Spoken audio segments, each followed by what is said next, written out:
Bugün 18 Şubat 2021 Çarpel Medya Özel'de tarihte Kürdistan yargılanmaları özel programına hoş geldiniz. Daha önce biliyorsunuz Şeyh Said ve arkadaşları Seyit Rıza ve Ağrı Hareketi yargılanmalarını, 49'ları, 23 yargılamalarını işlemiştik. Bugün Dedeko yargılanmalarına geçeceğiz. Osman abi her zamanki yakışıklıyla karşımızda. Görüntü güzel, ses güzel. Umarım böyle gider Osman abi. Hoş geldin Osman abi. Nasılsın? Hoş bulduk. İyi akşamlar, iyi yayınlar. Çok teşekkür. Siz nasılsınız? Osman abi geçen rahatsızdın. Tansiyonla ilgili sorun vardı. Umarım biraz düzelmiştir. Valla gel git işte, dikkat ediyorum. Bir ara bayağı kötü olmuştu. Geçmiş olsun abi. Çok teşekkür ederim. Geçmiş olsun, bize lazımsın abi. Sağ olun. Peki abi, bu yargılanmaların, yani hani bugün son programımız bu. Bu yargılanmaların genel bir karakterini bize anlatsan biraz. Sonra da bu Dedeko yargılanmalarındaki, biliyorsun, devletin böyle bir ideolojik saldırısı var aslında. Bir şeyi tartışıyor, Kürt yoktur, Kürtçe diye bir dil yoktur, uydurma bir dildir diye. Bir de bundan bize biraz bahsetsen, sonra da yargılamalara geçsek. Şimdi Kürdistan'da Kürtlerin toplu yargılanmalarında biz Mahabat'tan getirdik bugüne kadar. Bütün yargılama evrelerinde görüyoruz ki uluslararası hukukun işlemediği, hatta Türkiye'nin kendisinin yapılandırdığı hukuk sisteminin bile Kürtlere uygulanmadığı, olağanüstü hal mahkemelerinde Kürtlerin yargılandığı, Kürtlere savunma hakkının tanınmadığı, itiraz hakkının tanınmadığı mahkemelerde yargılandıkları ve sonunda da pek çok Kürt yurtseverinin idam edildiğini işledik. Dedeko yargılamasında da aynı karakterler var. Ancak şunu söyleyebiliriz. 1946'dan bugüne kadar süre gelen bu yargılamaların içinde diyebiliriz ki en demokratik yargılanma Dedeko'nun yargılanmasıdır. Demokratiktir demiyorum. Onlara göre en demokratik yargılama, çünkü sanıklar gerçekten çok geniş ve rahat bir savunma yapabilmişlerdir. Mahkeme sanıkların savunmalarından çok şey öğrenmiş, kararına da geçirmiştir bunları. Mahkemeyle sanıklar arasında devamlı bir itiraz, sürtüşme, çekişmenin yer aldığı ilginç bir yargılamadır Dedeko'nun yargılanması. Dediğim gibi kendisinden evvelki yargılamaların içinde en demokratiği, demokratiktir demiyorum, bunu vurgulamak istiyorum, ama en demokratiği budur. Neden demokratik değil? Çünkü mahkeme olağanüstü bir mahkemedir. Yani sıkı yönetim mahkemesidir ve 3 kişilik yargılama heyetinin içinde 2 tanesi hakim sınıfından olmakla birlikte subaydırlar. Bunların tayin ve terfileri Genelkurmay'a kararlarına bağlıdır. Mahkeme başkanı ise hakim sınıfından olmayan doğrudan doğruya kıta subayı. Mesela burada bu mahkemede bir piyade albay mahkeme başkanlığı yapıyor. Bu üçünün de, savcılar da dahil, hepsi asker sınıfından olduğu için bunların tayin terfileri, özlük hakları hepsi Genelkurmay'a bağlı olduğu için emir komuta zinciri içinde görev yapmaktadırlar. Bu emir komuta zinciri içinde görev yapan bir mahkemenin kararının adil olması, uluslararası hukuka uygun olması iddiası elbette ki havada kalır.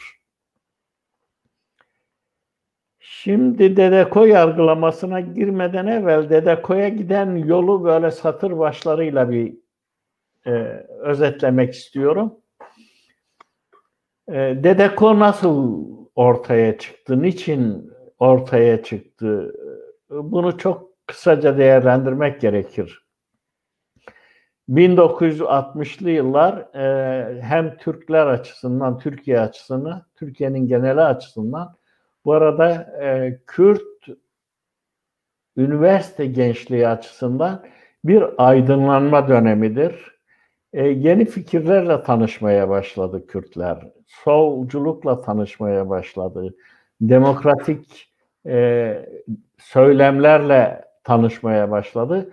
Çünkü 1960 darbesinden sonra getirilen 1961 Anayasası her ne kadar Kemalizmi yeniden restore eden bir anayasa olmakla beraber bazı demokratik hak ve özgürlüklerin sınırlarını genişletmiş ve bunları bazı güvencelerin altına almıştı. İşte bu hak ve özgürlüklerin güvence altında olması, hakim teminatı gibi bir kurumun kurulması, yüksek hakimler ve savcılar kurulunun kurularak işte hakimlerin özlük ve yargılama özelliği kazanmış olmaları, Anayasa Mahkemesi gibi bir kurumun çıkarak yasaların anayasaya uygunluğunu denetlemesi, bunlar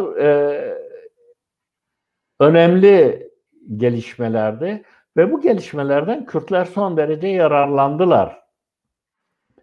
Bu bakımdan Kürtlerde bir aydınlanma çağı başladı. 1961'den sonra özellikle 64-65'ten itibaren bu çok daha gelişti. Başlangıçta Türk soluyla beraber hareket eden Kürt gençleri giderek ayrı örgütlenme fikrine sahip oldular. Ve Türk solundan kendilerini koparmanın yollarını aradılar. Ve işte bunu hızlandıran nedenler vardı. Neydi bu nedenler? Birisi tipin kuruluşudur. Tip çıkınca örgütlü bir faaliyet içine girdi Kürtler. Bir kısım Kürt aydını ve öğrencisi tip içinde örgütlenmeye başladı. Bu bir örgütlenme kültürü yarattı. İkincisi, en önemlisi bana göre Doğu mitingleridir. 1967 ve 1969'da gerçekleştirilen seri Doğu mitingleridir ve bu Doğu mitinglerinde Kürt aydınları, Kürt yurtseverleri, Kürt öğrencileri Kürt halkıyla buluştu. Kürt halkıyla buluşmuş olması çok önemli bir şeydir. Halk da onları etkiledi, onlar halkı etkiledi. Halkla aydınlar arasında bir bağ kuruldu. Bu sosyolojik ve siyasi bağ Kürt aydınlarında yeni arayışlara girişmelerine yol açtı. İşte bu yeni arayışlar içinde temel olarak ayrı örgütlenme tezi gelişti ve bu ayrı örgütlenme tezi başlangıçta illegal planda ortaya çıktı. İşte 75'te KDP, ondan sonra Ankara'da KAK, İstanbul'da bizim kurduğumuz ROJ gibi illegal örgütlenmeler söz konusuydu. Fakat bunun legal sahaya taşınması düşüncesi de vardı ve bunun için bir çalışmalar sürüyordu. Bunun legal alandaki şey tipti. Ama tip bize yeterli cevabı veremiyordu. Tip şunu diyordu: Kürt sorunu bir geri kalmışlık sorunudur. Yani bölge, Kürdistan denilen yerin adı Doğu ve Güneydoğu'ydu. Doğu ve Güneydoğu Anadolu geri kaldığı için bir huzursuzluk vardı. Bir Kürt sorunu ismiyle bir sorun çıkmıştır ama kalkınmada eşitlik ve refah bu sorunun kendiliğinden çözüleceği varsayımı üzerinde politika üretiyordu. Kürt gençlerinin büyük çoğunluğunda bu tutarlı bir fikir olmadı pek. Onun için de fikir federasyonları kulübü içinde de Dev Genç içinde örgütlü bulunan veya sempatizan olarak bulunan bir sürü Kürt buralardan bağlarını kopardılar ve yeni arayışın içine girdiler. Bu arayış nedir? 5 Mayıs'ta Ankara'da bir toplantı yapılıyor ve bu 5 Mayıs toplantısında DEDEKO'nun Devrimci Doğu Kültür Ocakları ismiyle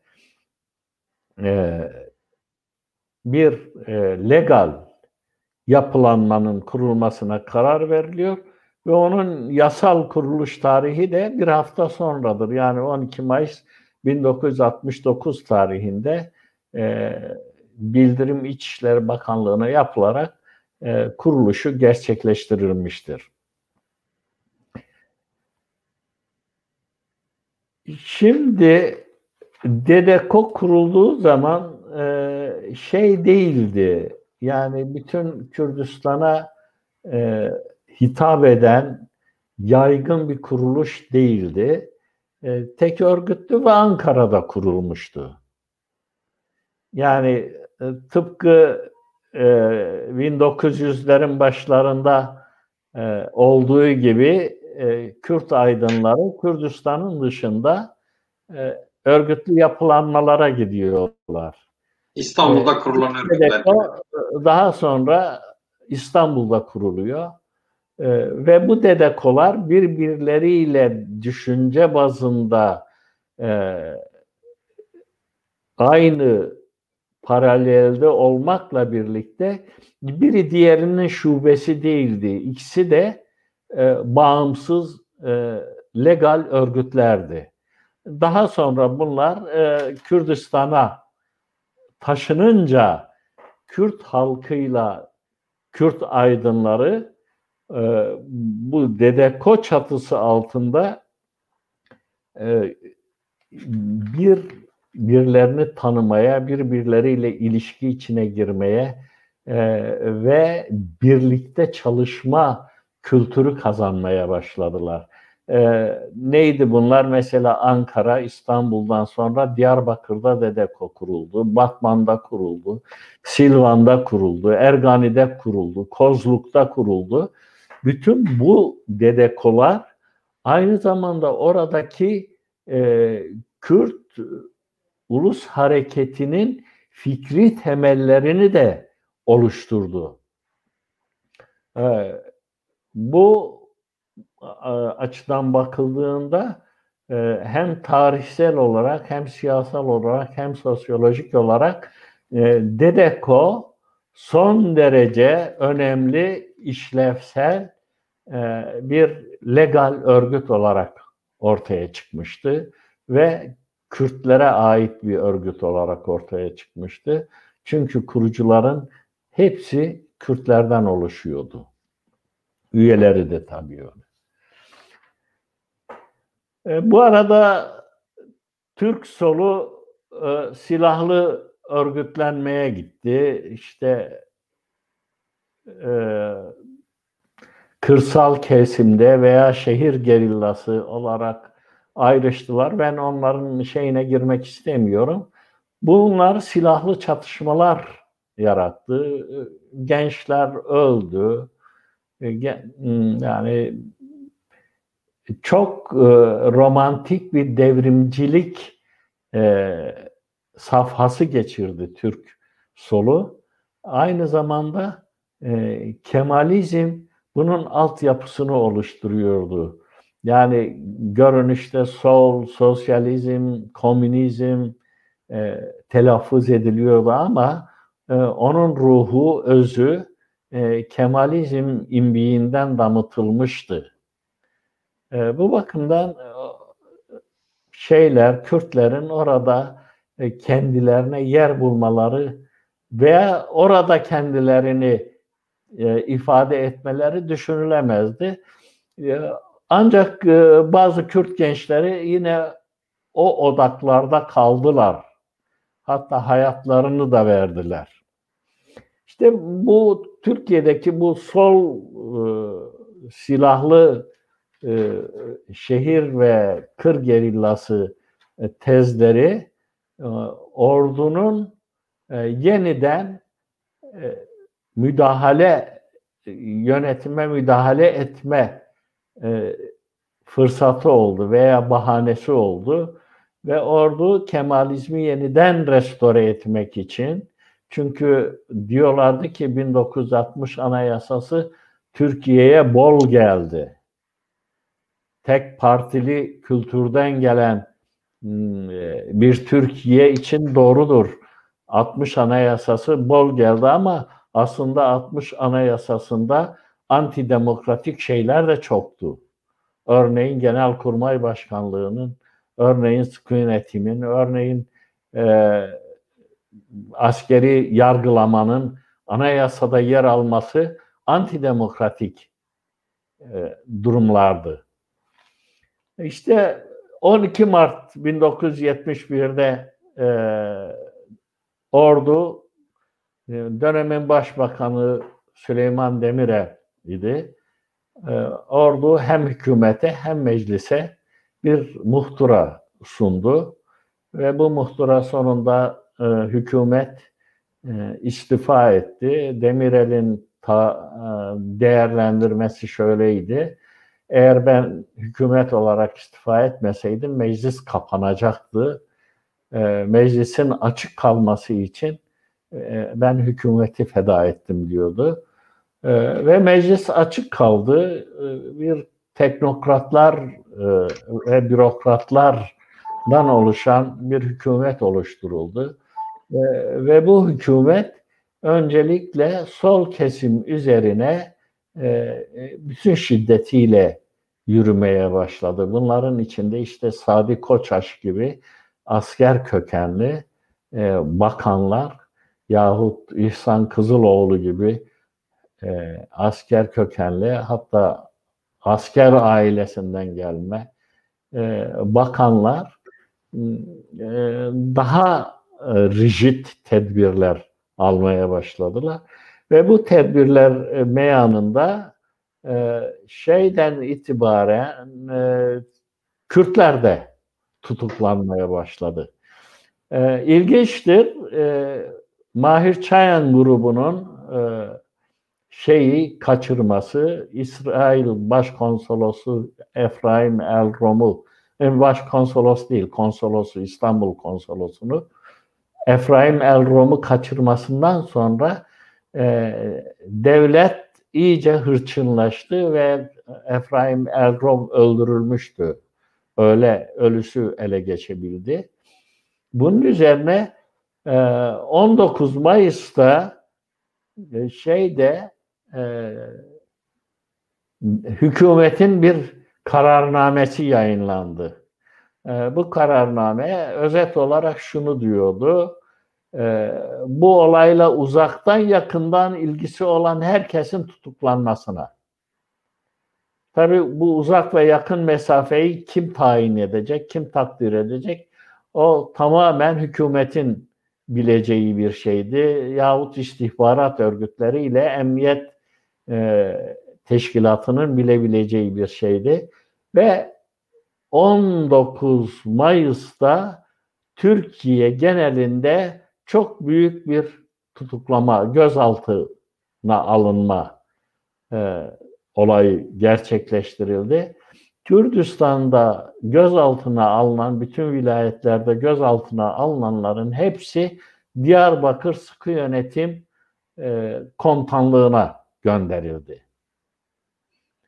O zaman işte Diyarbakır Sıkı Yönetim Komutanlığı Kürdistan'ın bütününe egemen olan, tıpkı eski müfettişlikler gibi yetkili ve görevli kabul ediyordu kendisini ve böylece yüzlerce Kürt aydını, Kürt genci, Kürt köylüsü, Kürt ağası, Kürt beyi Diyarbakır'da sıkı yönetim tarafından oldu. Tutuklandılar. Bu tutuklanmalardan sonra tabii haklarında adli kovuşturma başladı. Bu adli kovuşturmaların sonucunda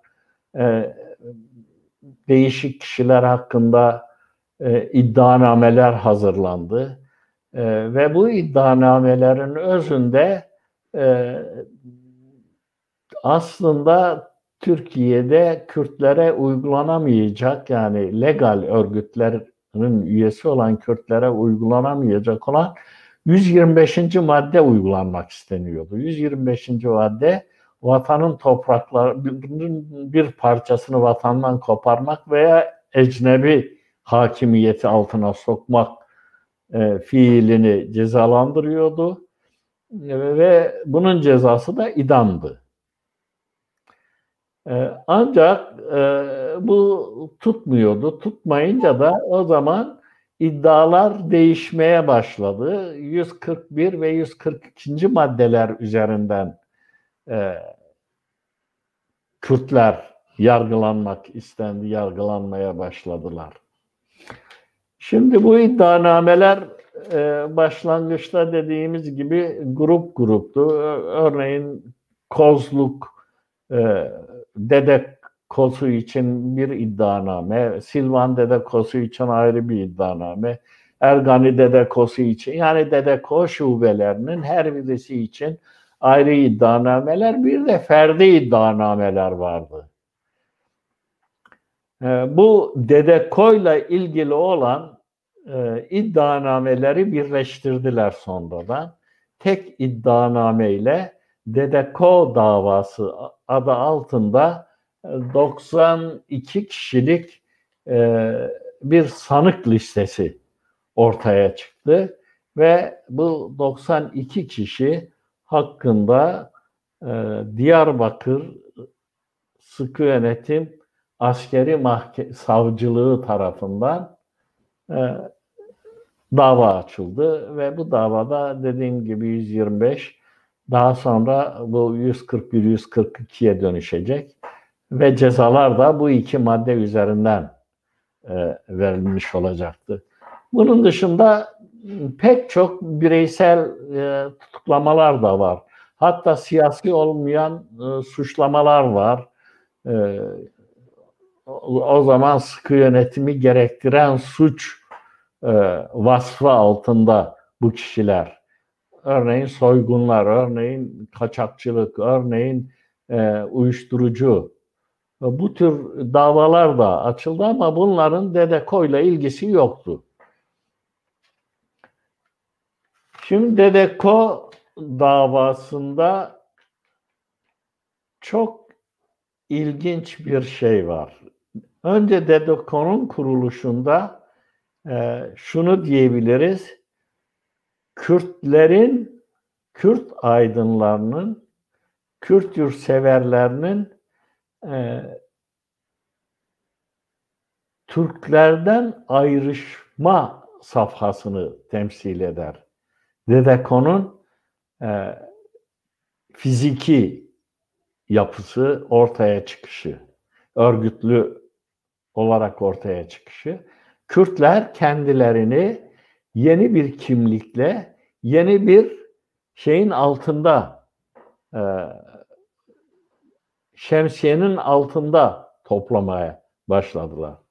Dedeko'nun bir başka özelliği mahkemeler safhasında ikinci bir ayrışma oldu. Bu da Kürtlerin kendi aralarındaki siyasal ayrışmalarıdır. Yani Dedeko süreci içinde baktığımızda iki önemli ayrışma var. Bir, Türk-Kürt aydınlarının ayrışması, önemli ölçüde, bütünüyle demiyorum. İkincisi, Dedeko yargılamaları sırasında Kürtlerin kendi içinde ayrışmaları. O savunmalar hazırlanırken Kürtler tutuklu olan, yani o 92 kişi tek ses, tek irade, tek karar, tek savunmayla mahkeme huzuruna çıkma konusunda anlaşamadılar. Hatta birbirlerini biraz ilkel milliyetçilik deniyor ya şimdi, öyle suçlayan gruplar oldu. İşte Türk solunun emrinde kendisini hissedenler ve ediyorlar diye suçlananlar oldu. Sonuçta bu savunmalar Türkiye yani Kuzey Kürdistan'da ileride Kürt siyasal örgütlenmelerinin nüvesi bu Dedeko savunmalarındaki ayrışmayla atılır. Yani bu unsurlar 1974 affıyla şeye çıktıktan sonra, affıyla dışarı çıktıktan sonra şey etmeye başladılar. Yeni örgütlenmeye girdiler. Legal, illegal örgütlenmelere girdiler. Ve bu legal, illegal örgütlenmelerdeki ayrılık, ideolojik ayrılıklar, fikri ayrılıklar, politik ayrılıkların temeli Dedeko'nun savunma stratejisinde ortaya çıktı.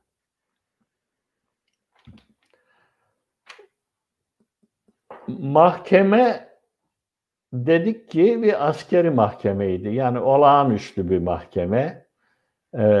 Bu mahkemede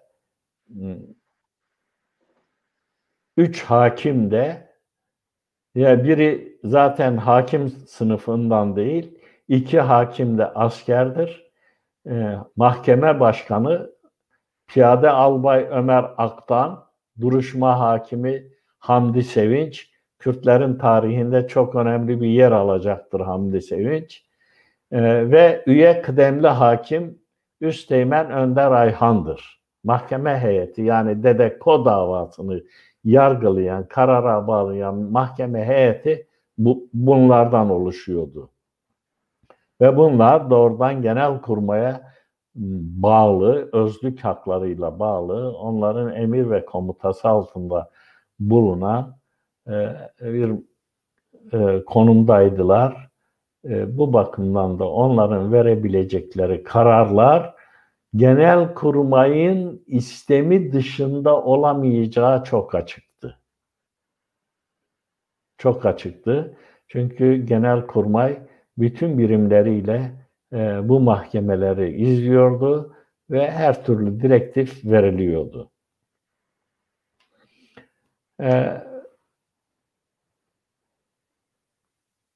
Bu mahkeme daha evvel üzerinde durduğumuz istiklal mahkemeleri geleneğini sürdüren bir yapıya sahiptir. Bu istiklal mahkemesi geleneğinde de şeyler, yani hakim olarak yargılama yapanların hakimlik sınıfından olmadıkları, onların tamamının hakimlik sınıfından olmadıkları görülmüştü. Fakat burada en azından 2 kişi hakimlik sınavından gelmiş olmakla birlikte bütün demokratik ülkelerde mevcut olan mahkemelerin ve hakimlerin teminatı, tarafsızlığı ve bağımsızlığı ortadan kaldırılmıştı. Yani bu hakimler hakim teminatına sahip değillerdi ve mahkeme bağımsız ve tarafsız bir mahkeme niteliğinde değildi. Bağımlıydı, genelkurmaya bağlıydı, taraflıydı, devletin ideolojisini savunmak görevi altında kendisini hissediyordu. Daha doğrusu devletin Kürtlere bakış açısını yansıtmak için kurulmuş bir mahkemeydi ve bu mahkeme gerçekten kendi görevini çok başarıyla yerine getirdi. O bakımdan Kürt tarihinde Hamdi Sevinç önemli bir figürdür diyorum.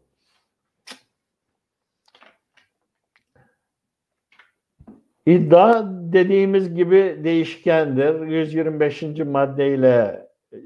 maddeyle yani idamla yargılanmaları istenen sanıklar hakkında sonradan 141 ve 142. Maddeler, 141. madde örgütlenme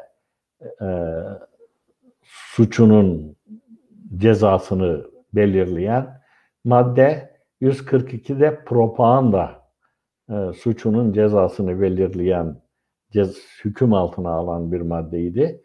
Ve 141-142. maddeler sanıklara uygulandı. Şimdi iddianame üzerine kuruluydu. Türkiye'de Kürt yoktur. Hatta dünyada Kürt yoktur. Kürt olmadığı için Kürtçe denen bir dil de yoktur. Kürt olmadığı için Kürtlere ait bir yurt da yoktur. Bir memleket, bir anavatan da yoktur. Kürt olmadığı için Kürtlere ait bir tarih de yoktu. Kürt olmadığı için Kürtlere ait bir dil de yoktu. Kürtlere ait bir kültür de yoktu. Kürtlere ait özel gelenekler, görenekler, folklor falan hiçbir sosyolojik ve kültürel değer yok kabul ediliyordu. Şimdi böyle bakınca o zaman insanın aklına bir soru geliyor. Yok olan şey nasıl yargılanıyor? Yani Kürt yok, Kürdistan yok, Kürt dili yok, Kürt tarihi coğrafyası yok, Kürt kültürü yok.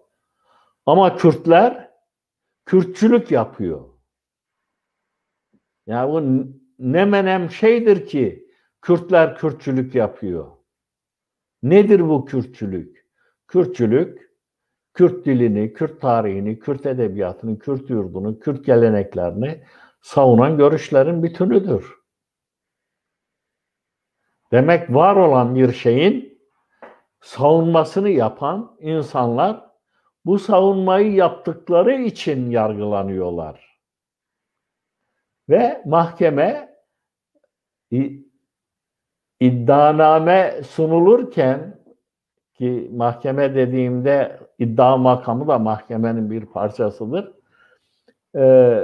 Bu iddianameyi hazırlayanlar bu iflah olmaz çelişkiyi bir türlü kavrayamadılar. Veya kavradılar, görmezden geldiler. Ama Kürtler o çelişkiyi çok iyi görüyorlardı. Çünkü kendi hayatlarında yaşıyorlardı onu. Ve bu nedenle savunmalarda Kürt vardır, Kürtlerin bir yurdu vardır, Kürtlerin bir tarihi vardır, Kürtlerin bir dili vardır, Kürtlerin bir kültürü vardır, Kürtlerin bir sosyolojisi vardır, bir coğrafyası vardır ve bu Kürtler yalnız bugün değil, ta milattan önce binlerce yıl önceden bugüne kadar kendisini tarih yolculuğunda taşımasını bilen bir halk olarak vardır. Ve bu halk Türklerden çok çok daha evvel bu coğrafyanın sahibiydi. Türkler geldiler, Kürtlerle birlikte yaşadılar.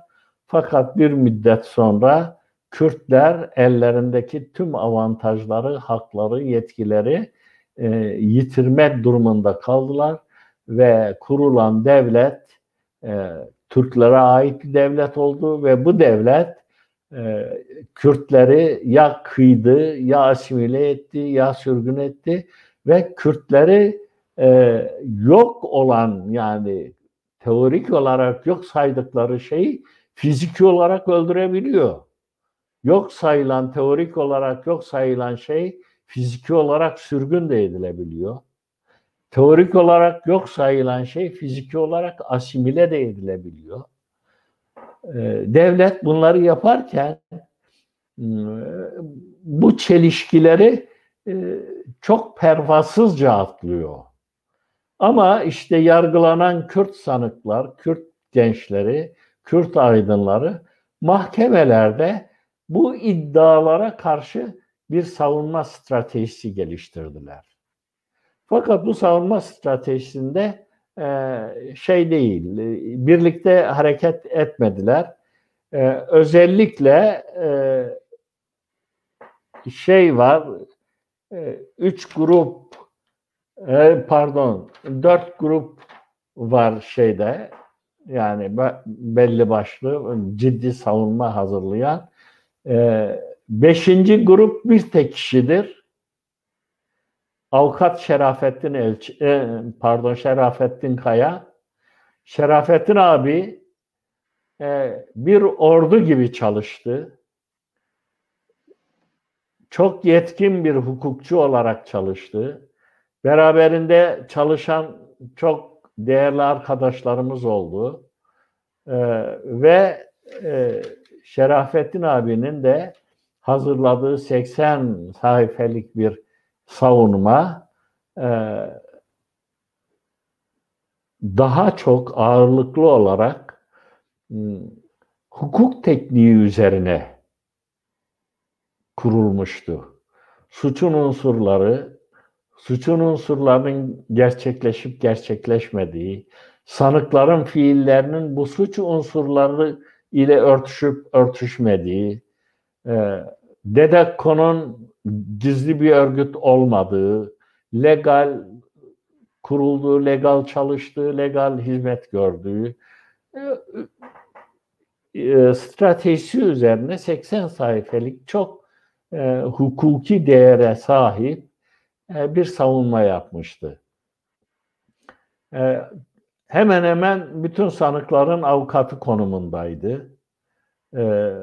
Şerafettin abi gerçekten son derece ağır bir yükü o dönem omuzlarında taşıdı. 80'de de aynı hizmeti yaptı. Fakat o da bizimle birlikte, bizi savunurken bizimle birlikte tutuklandı. Sonra Avrupa'ya gelmek durumunda kaldı. Bu bireysel savunmalardan birinci grup İhsan Aksoy, Nusret Kılıçaslan, Zeki Kaya, Faruk Aras, Niyazi Dönmez, İhsan Yavuz Türk. Bunlar çok uzun bir savunma hazırlamışlar. Bu savunmaları daha çok baktığımızda sol literatür üzerine kurulmuş, sol kültürün egemen olduğu bir savunmadır. Kürdistan'ın sosyoekonomik yapısı, tarihi, coğrafyası anlatılırken bu sol kültür üzerinden hep işlenmiş ve gerçekten bir kitap ebadında 200 50'yi aşkın sayfaydı galiba. Bir savunmadır bu. Fakat savunmaların hepsi, bunda da öyle, savunmaların hepsinde Kürt sözcüğü var, Kürtçe sözcüğü var ama henüz Kürdistan sözcüğü yok. Yani bugün yaşadıkları coğrafyanın adını koymadılar, koyamadılar, konulmadı. İkinci grup savunmada, ya bu savunmada Kürtlerin varlığı uzun uzun tartışılıyor. Yani milattan evvelden tutun bugüne kadar bir tarihi süreci çok etraflıca anlatıp İkincisi, Kürt dili üzerinde çok güzel bir çalışmaları var ve çok etraflıca o savunmada yer alan Kürt dilinin dil bilgisi incelemeleri var. Yani yalnız siyasi olarak savunulmuyor, aynı zamanda o dilin gramatik yapısı da öğretiliyor. Ondan sonra Kürt edebiyatı üzerinde çok bir bölüm olarak çok geniş bilgiler sunuluyor.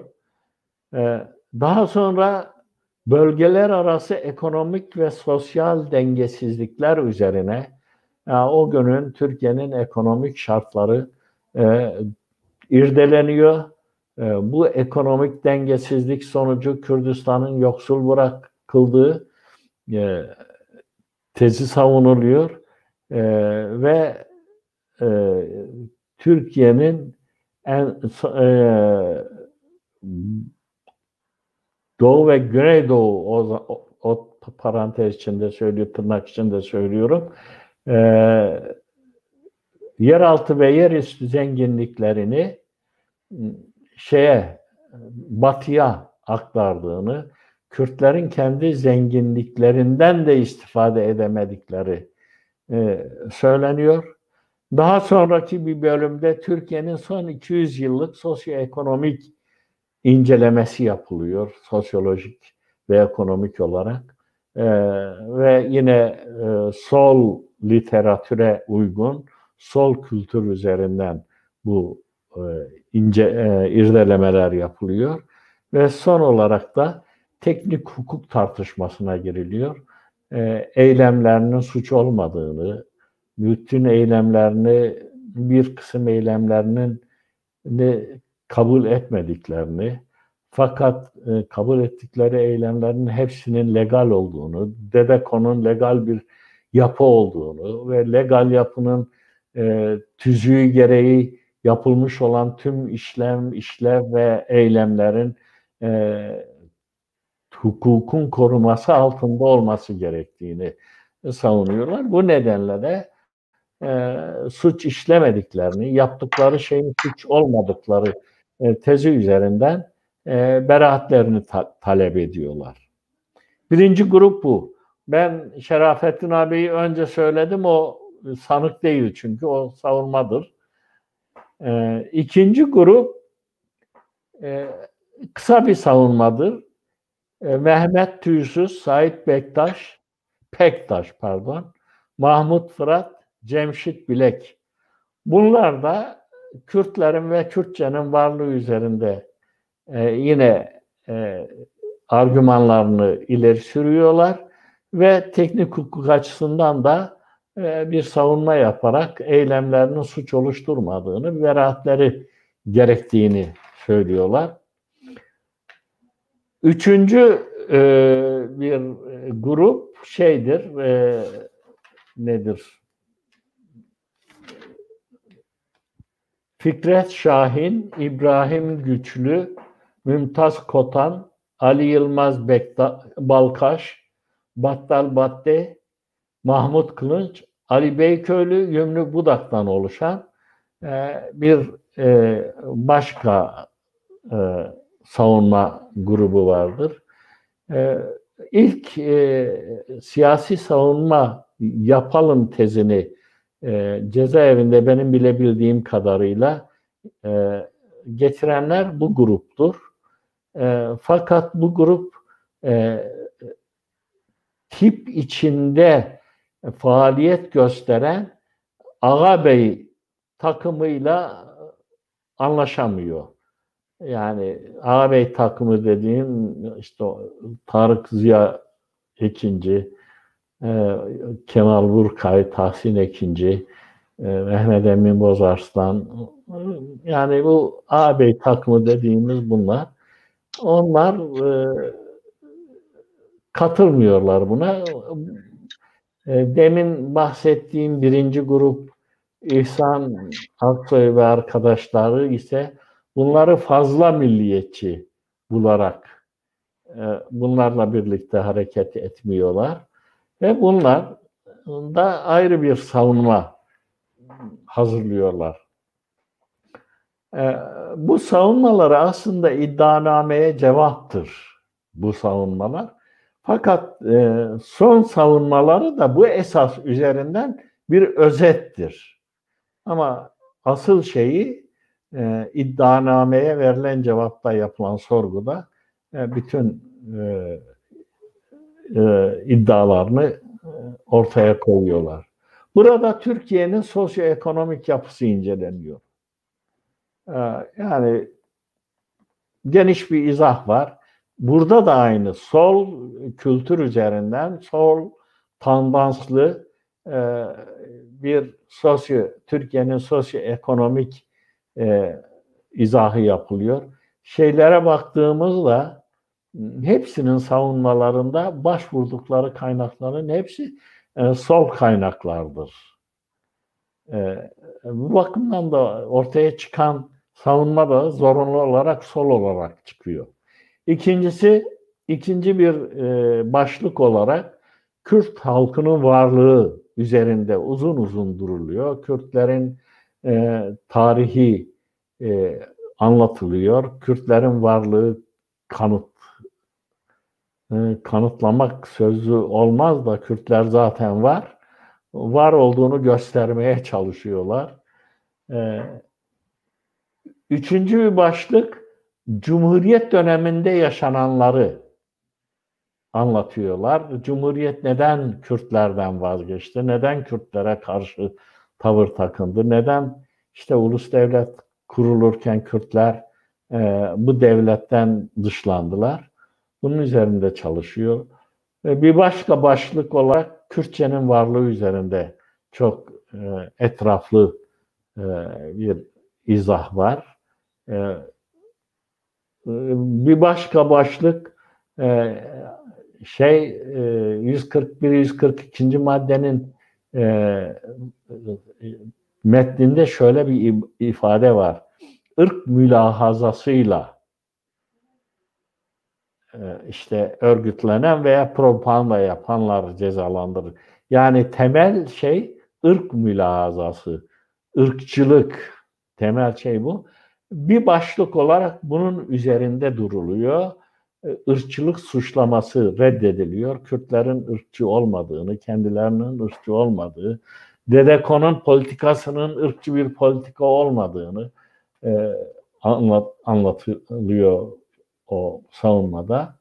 Bir başka başlıkta devletin resmi raporlarının, Kürtler hakkındaki resmi raporlarının eleştirileri var. Onlar tek tek eleştiriliyor. Bir başka başlıkta anayasadaki hak ve özgürlüklerden bahsediliyor. Bu hak ve özgürlüklerden Kürtlerin ne kadar faydalandığı ve belirtiliyor. Mutlaka faydalanması gerektiğini ve Kürtlerin yeterince bu hak ve özgürlüklerinden faydalanmadığı ve garanti altında olmadığı konusu gündeme getiriliyor. Böyle bir izahtan sonra bir başka başlıkta DDK'nın eylemlerinin yasallığı tartışılıyor. Hangi eylemleri yapmışlar, sıralamışlar onları. İster yazılı, ister fiili, ister sözlü, gece yapmak, propaganda yapmak, seminer vermek vesaire bütün faaliyetlerini sıralarken tek tek bunları irdeliyorlar.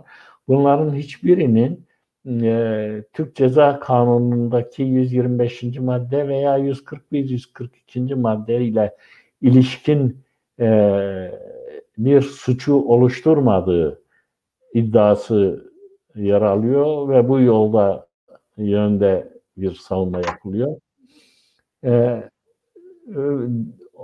Son bölüm olarak da Türkiye'nin kalkınmasının Kürt sorunun çözümüne bağlanmış olmasıdır. Eğer diyorlar Türk-Kürt sorununu adil biçimde çözersek, ki o çözüm Türkiye'nin bütünlüğü içinde bir çözümdür. Yani o zamanki görüş budur.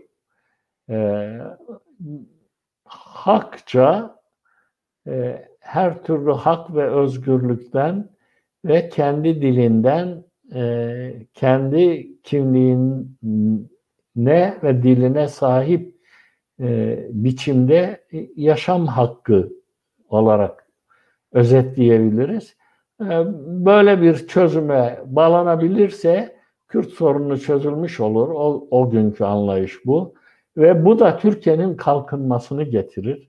Türkiye kalkındığı zaman Kürtler de birlikte kalkınır. Dünyada saygın bir yeri olur. Hem Türkiye'nin bütünlüğü hem de Kürtlerin kabulü Türkiye için bir kazanç olarak kabul edilir.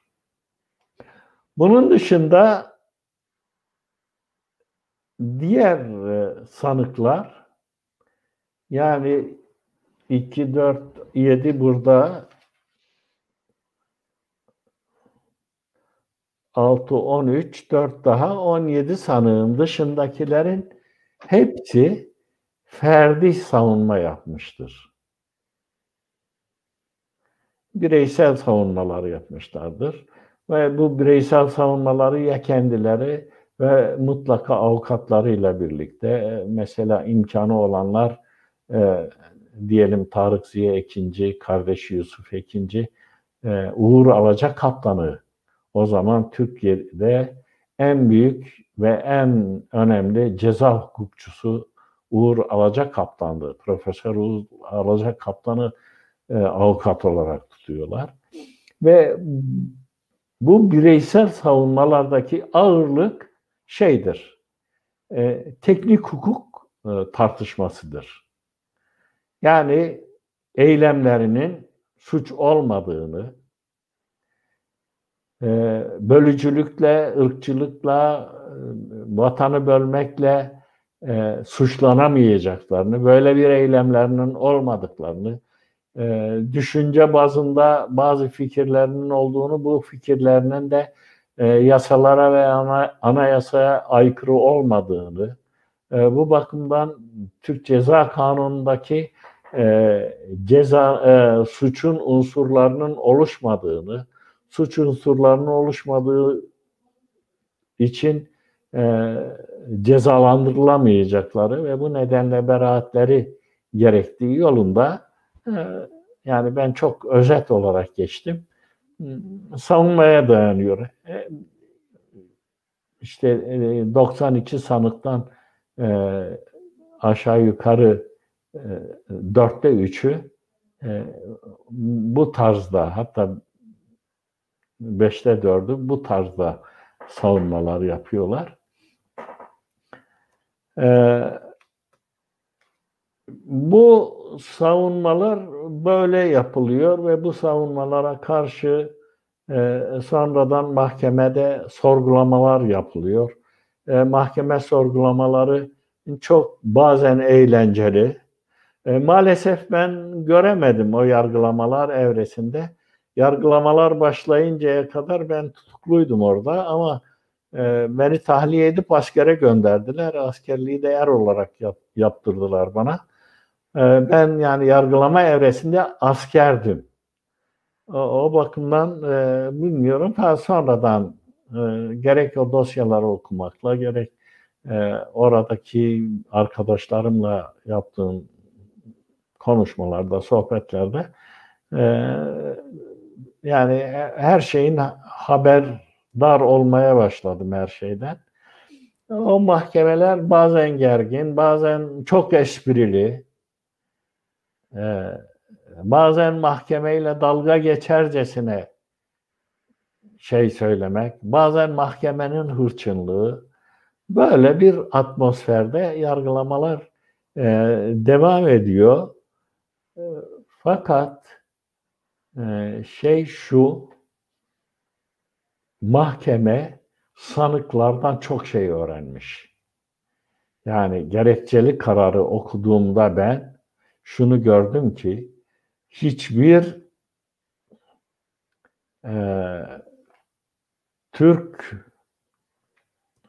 Türkiye'de o dönemde hiçbir subay bu denli sol literatüre vakıf olması mümkün değildi. Bu Kürt sanıklarının, aydınlarının, gençlerinin mahkeme heyetine öğrettiği şeylerden biri bu. Tabii şey de öğreniyorlar. Yani Kürt tarihini de öğreniyorlar. Kürt dili konusunda da bilgi sahibi oluyorlar ama o bilgiler karar verilirken es geçiliyor şüphesiz. Yani yok farz ediliyor. Hukuken ona kâin lem yekun deniyor. Hukuk dilinde. Yani yok sayılan bir şey kabul ediliyor o.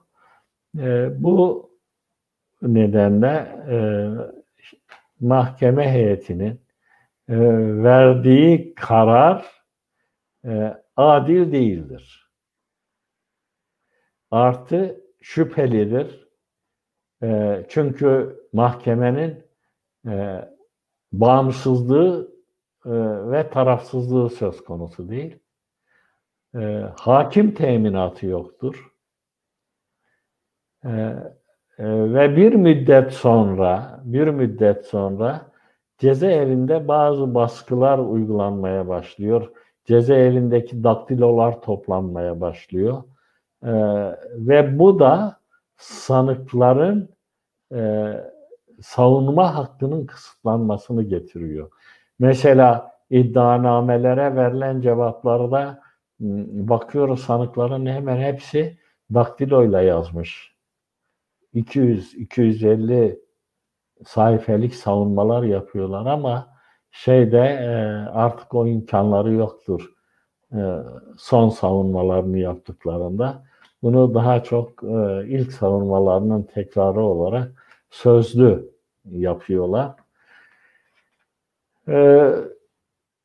Dedik ki bu mahkeme de 2, 4, 7 tane DEDEKO şubesinin elemanları yargılanıyor. Ankara, İstanbul, Diyarbakır, Batman, Silvan, Ergani ve Kozluk DEDEKO'larının şeyleri yapılıyor. Yönetici kadroları, aktif elemanları, DEDEKO dosyası içinde bunlardan 92 kişi yargılanıyor. Bu 92 kişinin 66'sı tutukludur. 68 sanık hakkında 6 ile 2 yıl arasında 16 ile 2 yıl arasında, yani 2 yılla 16 yıl arasında bir ceza veriliyor sanıklara. Bunlar 68 sanıktır bunlar. 21 sanık hakkında beraat kararı veriliyor.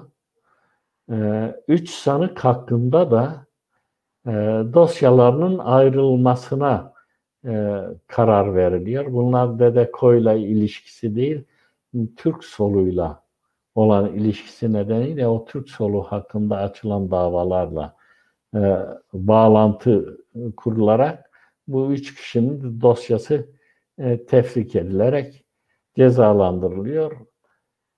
Sonuçta Yargıtay, askeri Yargıtay tabii, sivil Yargıtay değil. Askeri Yargıtay, Diyarbakır Sıkı Yönetim Komutanlığı'na bağlı askeri mahkemenin vermiş olduğu kararı onaylıyor. Ve sanıklar, tutuklu olanlar tutuklanıyor. O tutuksuz olup da ceza alanlardan yakalanabilenler tutuklanıyor. Ancak 1974'te Ecevit ve yani Cumhuriyet Halk Parti, Milli Selamet Partisi'nin kurdukları ortak koalisyon hükümeti 1974'ün başında bir af kanunu çıkardı. Ve bu af kanunuyla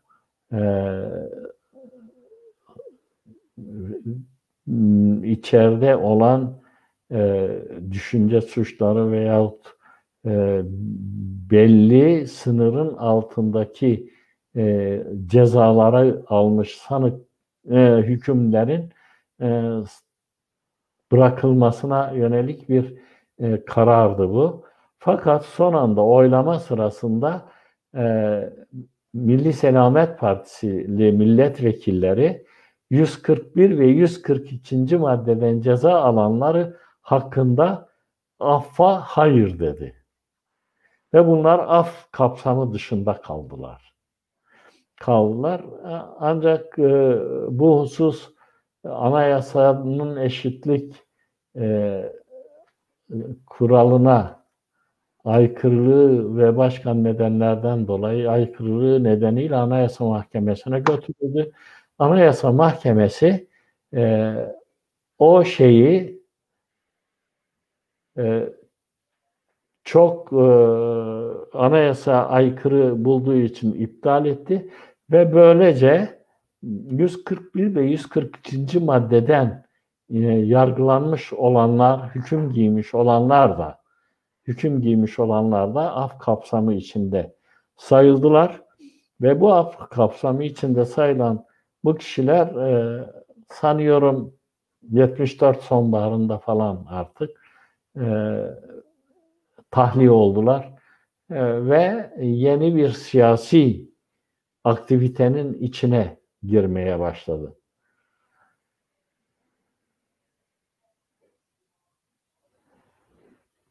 Evet. Bu soruları sonra koysaydık rejideki arkadaşlar. Programın sonunda.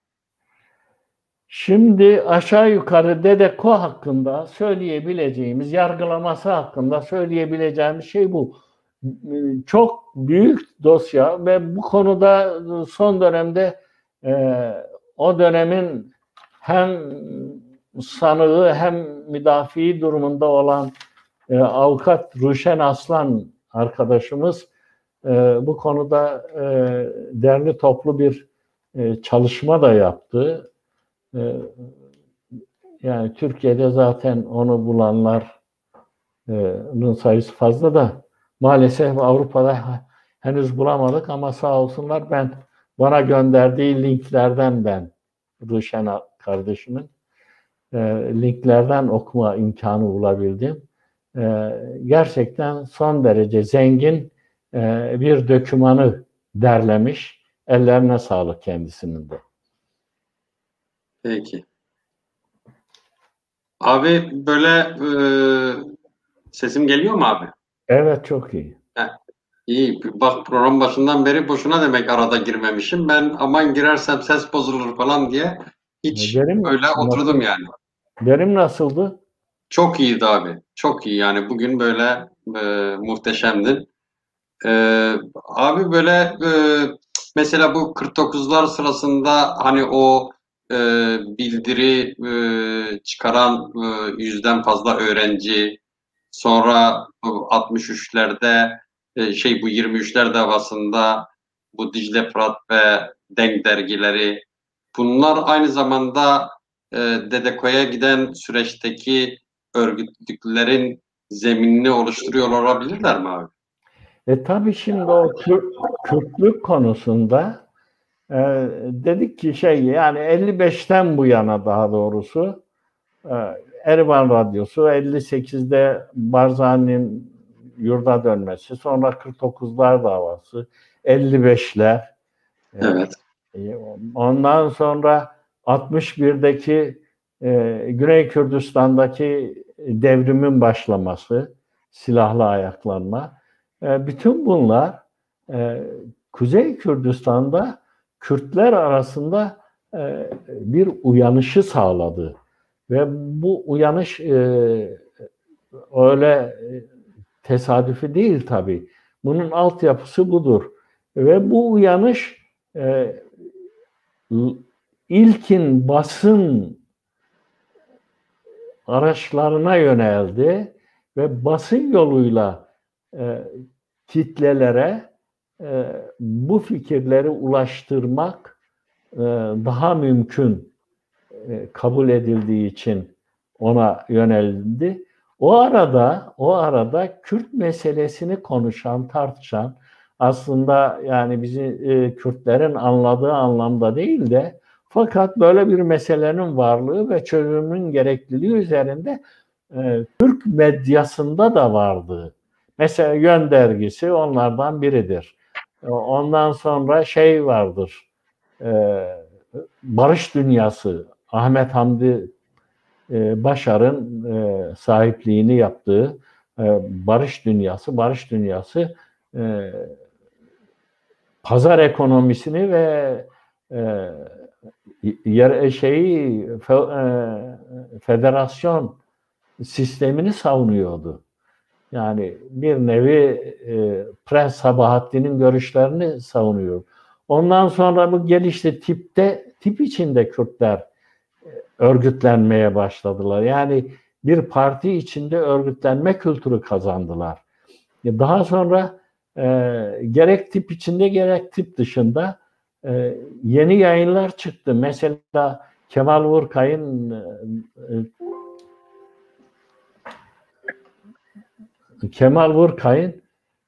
çok erken tarihlerde yani 60'lar başında Çıra diye bir dergi çıkardı.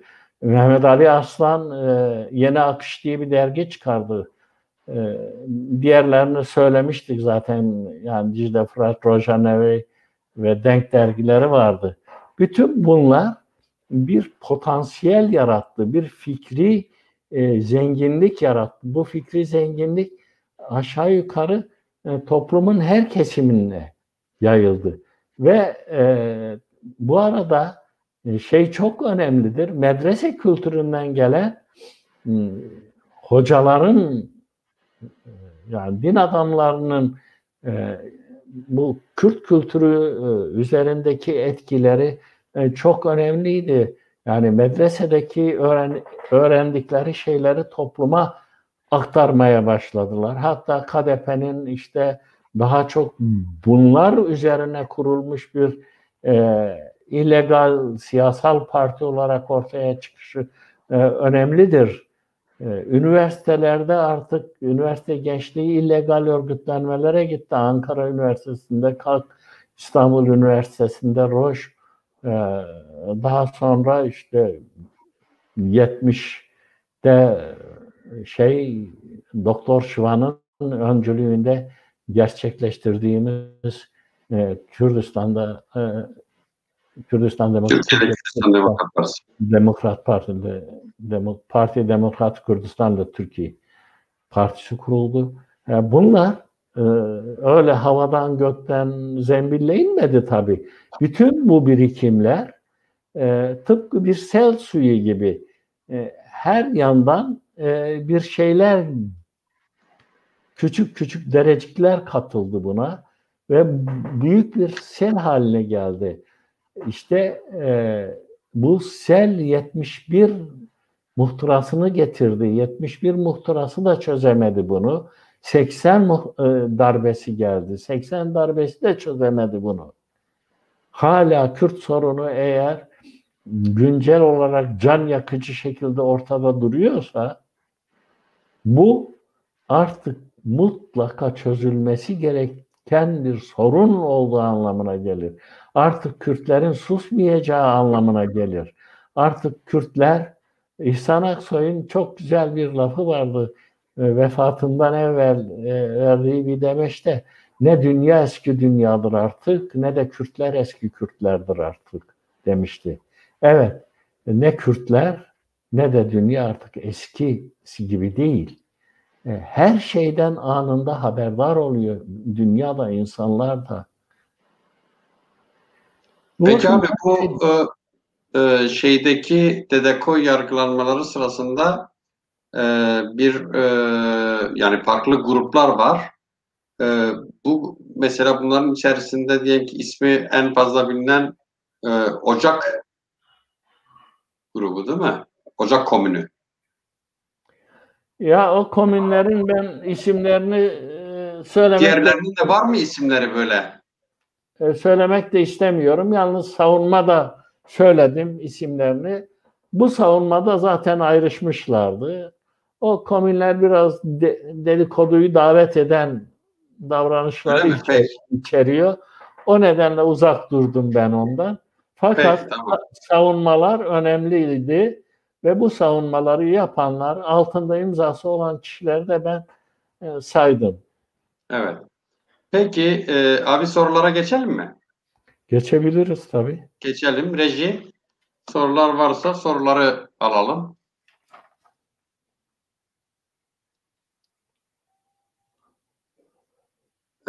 Fahri Kaya sormuş. Osman abi, devletin Arap müdahalelerinin temel nedeni Kürt sorunu ve Kürt aydın hareketliliği miydi?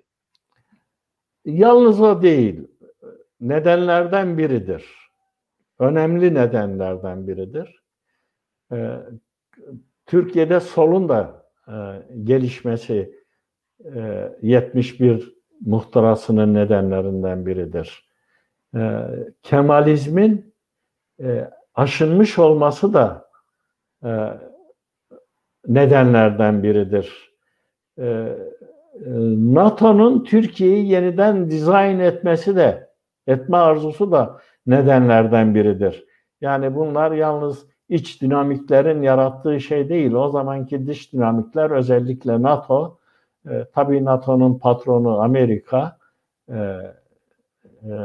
yeni bir dizayn istiyordu. Şimdi Amerika'nın eğer 6. filo erleri Dolmabahçe'den denize atılırsa Amerika buna sessiz kalamazdı. Ve kalmadı da. Bütün bunlar bir araya gelince 71 muhtırası ortaya çıktı.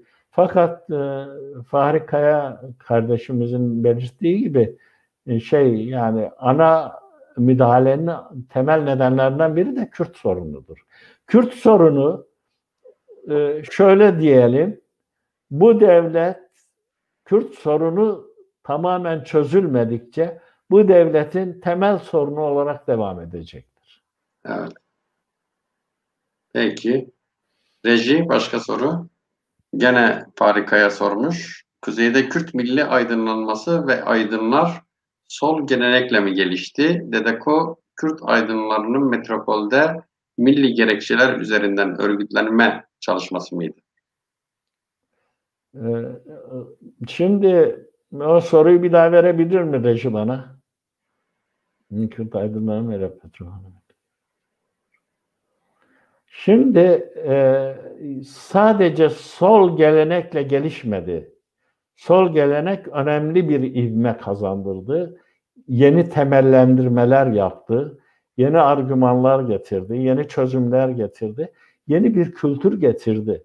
Ama sağ kesim de vardı. Daha Dedeko kurulmadan 75'te Kürdistan Demokrat Partisi, Türkiye Kürdistan Demokrat Partisi kurulmuş. Yani rahmetli Said Elçi'nin başkanlığını yaptığı. Ama şu bir gerçek, biz dünyadan uzak değiliz, yani dünyanın dışında bir halk değiliz. Şimdi 1960 ve 70 yıllarında Afrika'da 40 tane devlet kuruldu. Kürtler bunu görüyordu, duyuyordu, okuyordu. Bir Cezayir ihtilali, yani Cezayir'in bağımsızlık savaşı, Kürtleri Kuzey Irak'ta Barzani hareketi kadar Kürtleri etkiledi. Yani bunu biraz da global düşünmek lazım.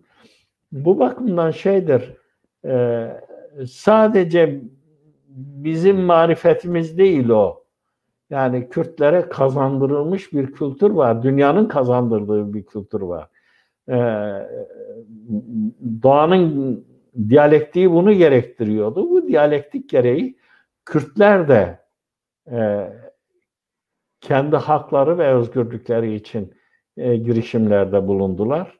Ve işte bugün konuştuğumuz bir Dedeko ürünü Kürtlerin bu birikimlerinin sonucudur. Peki. O dönemde gene Farika'ya o dönemde Doktor Şıvan ile ilgili bilginiz, anekdotunuz var mı? Doktor Şıvan Dedeko'da siyasal örgütlenme çalışması var mıydı? Hayır, Dedeko'nun çalışması, Dedeko'nun içinde Türkiye'de Kürdistan Demokrat Partisi'nin bir çalışması yoktu. Mesela ben Dedeko'da çalıştım. Dedeko'da seminer verdim. Dedeko'nun son genel kurul divanında başkan yardımcılığı yaptım. Ama Dedeko üyesi değildim. Diyeceksiniz ki niçin? İki nedenden dolayı. Bir, bizim kurduğumuz, yani Doktor Şvan'la birlikte kurduğumuz partinin Dedeko içinde çalışmalar nedeniyle deşifre olma riski.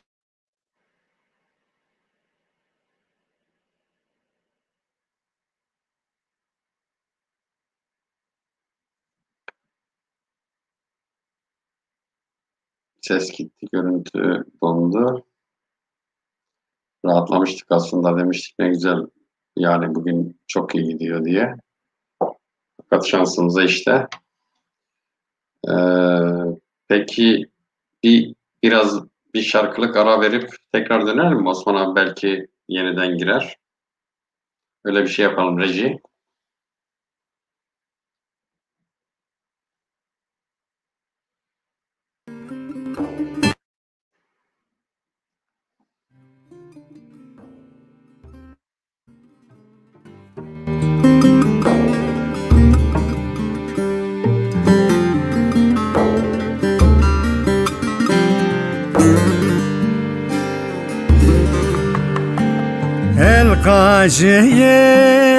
القاجية ولا من القاجية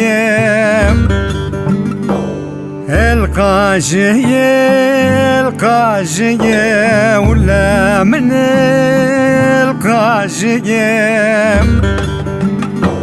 ورر ما واتو ظالما خفيتو را وزراجيو ولا من دردو دردتو زر ما وردو ورر ما واتو ظالما خفيتو را وزراجيو ولا من دردو دردتو زر ما وردو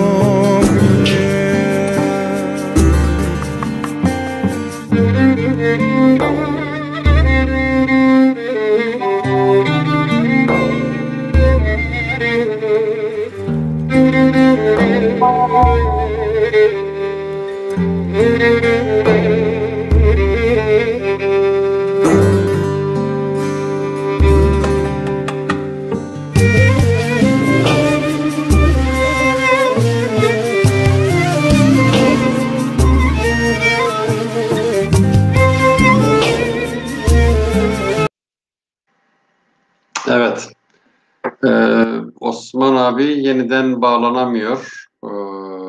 Bu tarihte Kürt yargılanmaları ile ilgili planladığımız son programdı.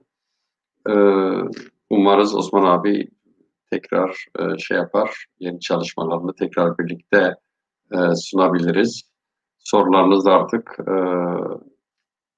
tartışılır duruma getirebiliriz. Başka programlarımızda konuşabiliriz sorunuzun cevapları üzerine. Ben şimdilik bugün iyi akşamlar diyeyim size. Hoşça kalın. Bizi izlediğiniz için teşekkür ederiz. Başka programlarda, başka özel programlarda görüşmek üzere. Hoşça kalın.